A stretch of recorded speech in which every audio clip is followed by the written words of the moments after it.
వాటి సగ్గుబియ్యం అంటే సాబుదానా ఇది ఒక అర గ్లాసులు తీసుకున్నాను అనమాట. ఇవి కొంచెం మాయిశ్చర్ పోయేదాకా వేయించడం, ఎర్రగా వేయించడం అదంతా అవసరం లేదండి.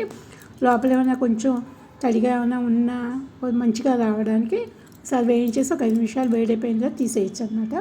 తీసేసి పొడి చేసుకోవాలి. మనమేమో అర గ్లాసులు సగ్గుబియ్యం తీసుకున్నాం కదా, ఒక గ్లాసుడేమో ఇవేమో సాములు అండి, లిటిల్ మిల్లెట్స్ అంటారు కదా అదనమాట.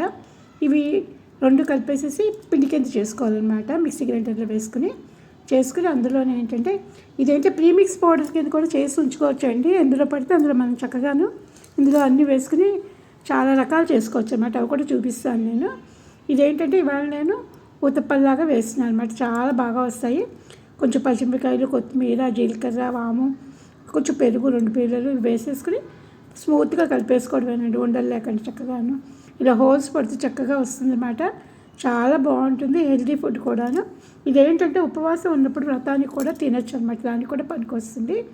అందుకని ఇది వాడతారనమాట. ఇలాగా చాలా చాలా బాగుందండి నిజంగాను. ఒకసారి అయితే ట్రై చేయండి. పెద్ద ఆయిల్ ఫుడ్ కాదు, హెల్తీ ఫుడ్. పిల్లలకు కూడా పెట్టచ్చు, దేవుడికి నైవేద్యం పెట్టచ్చు, నెక్స్ట్ పిల్లలకు కూడా పెట్టచ్చు అనమాట. అంత బాగుంది. ఎంత నూనె కావాలంటే అంత మనకు కావాల్సింది వేసుకోవచ్చు. ఇందులో ఒక చట్నీ ఏంటంటే కొబ్బరి, శనగపప్పు, కొంచెం పల్లీలు వేసి చట్నీ చేశాను.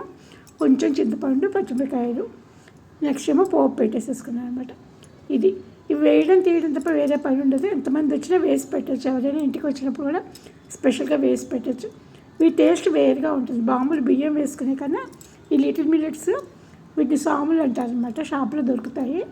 ఇవాళ మా టెర్రస్ గార్డెన్లో పూలండి, మార్నింగ్ గ్లోరీ పూలండి. చూడండి ఎంత బాగా పూసాయో.